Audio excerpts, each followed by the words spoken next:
Thank you, Honorable Speaker. I think members were a bit excited because of the communication you made, especially considering that there are a number of nominees who are members of this House, and it is premature of us to get excited because we are expected to vet these nominees. And I could only take this opportunity to congratulate my good friend, the Honorable Millie Mabona Odhiambo, who I see has taken over a seat, not a position. And any member can sit anywhere, by the way.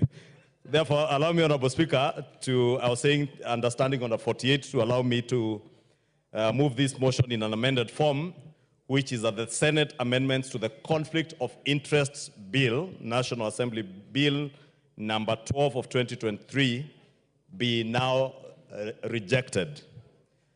Honorable Speaker, under the normal circumstances, such a motion to consider Senate amendments to a bill that originated from the National Assembly would ordinarily be moved by the chairperson of the relevant committee, under whose mandate the bill falls, and in this case, I think it's a JLA committee. And Honorable Speaker, in the present case, I have decided to move this motion as the sponsor of the bill to expedite its consideration owing to the peculiar circumstances of the positions taken by the two houses of the bill, on the bill, Honorable Speaker. And thank you, Honorable Speaker, that you have pointed it out to members that this bill has huge implications on the conduct of business for both public and state officers, and therefore it's important that members pay keen attention to all the amendments that were proposed by the Senate, which were communicated to the House on the 4th of June 2024, and the amendments were committed to the Departmental Committee on JLAC for consideration and reporting to the House. The nature of the amendments received from the Senate has largely informed my decision to move this motion to catalyze its inevitable referral to mediation. Because, Honorable Speaker, as I said, the Senate made amendments that would necessitate us getting into a process of mediation. And however long JLAC team takes, I think the end result will be the same, getting into a mediation committee that can unlock the extremely divergent views of the two houses on the content of the bill, which I will shortly highlight.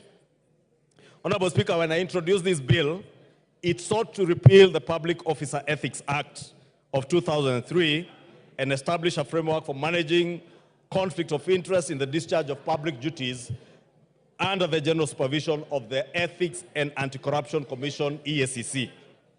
Currently, Honorable Speaker, the Public Officer Ethics Act establishes various entities as responsible commissions for various state and public officers. For instance, Honorable Speaker, the Committee of Powers and Privileges of the National Assembly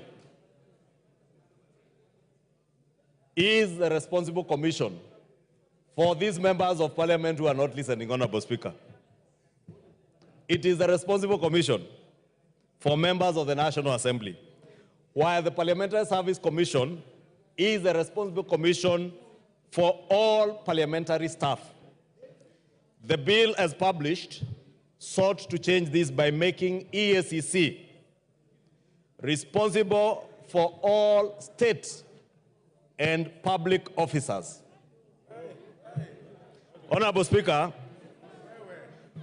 when this House considered the bill, it made various... I shall not repeat because you are asked by the Speaker to pay attention.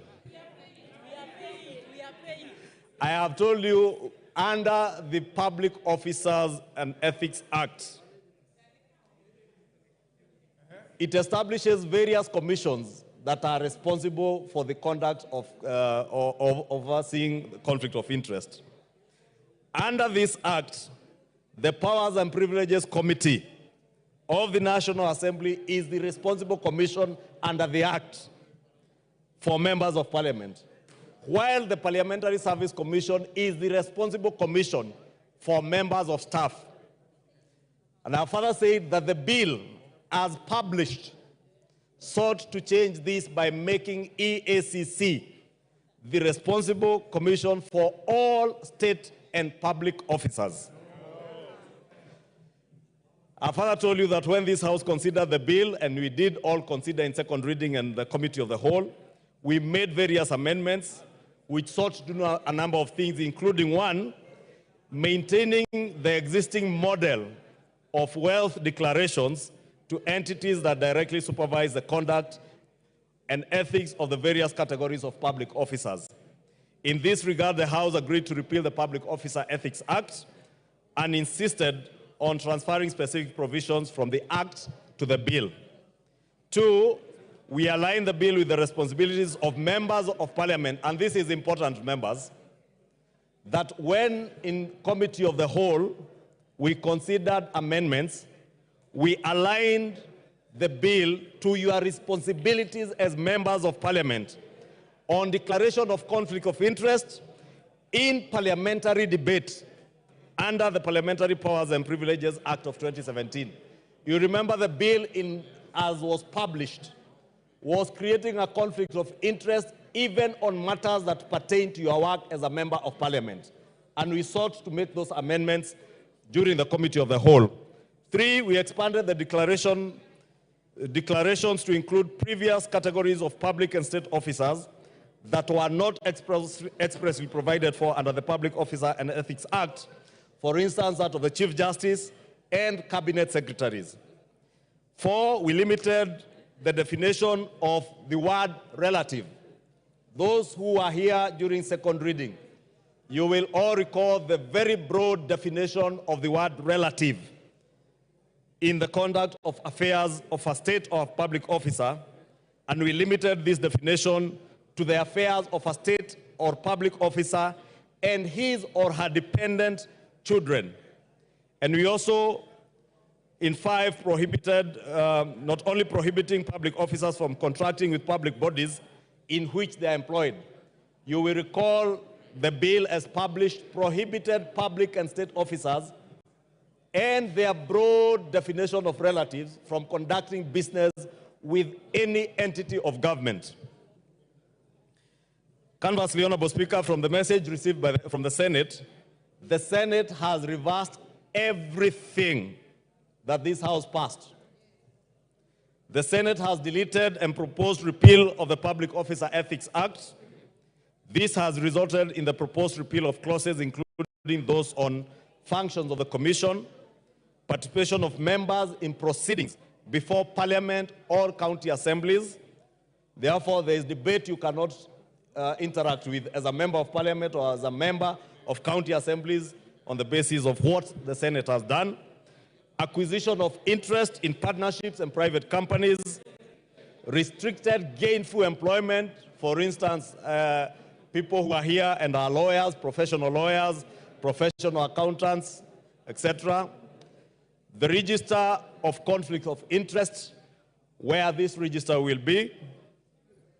Prohibitions on state officers after leaving office, having served as a state officer, what other gainful employment can you get into?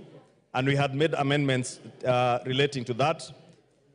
The prohibition against representing people before reporting entities, and declaration of income, assets, and liabilities by public officers. Honorable Speaker, additionally, the Senate has deleted the EACC as administrator of the bill and deleted all provisions on conflicts of interest in the Public Officer Ethics Act, the Leadership and Integrity Act, the Anti-Corruption and Economic Crimes Act, and the Senate amendments are the complete opposite of what the National Assembly considered and passed in the bill. I therefore move that the Honorable Speaker, I've just given the background of what we had done in this bill and what the Senate has proposed to do in the amendments that I'm calling on the House to reject. Because what the amendments that the Senate has passed, besides negating everything that we did to make this bill become workable, what the Senate has done, and without casting aspersions on the other House, Honorable Speaker, must be informed by a huge conflict of interest in the other House. Because, Honorable Speaker, you appreciate this is a House that has been unable to impeach even a single governor. And I saw them the other day pontificating on issues to do with integrity and corruption in this country, Honorable Speaker.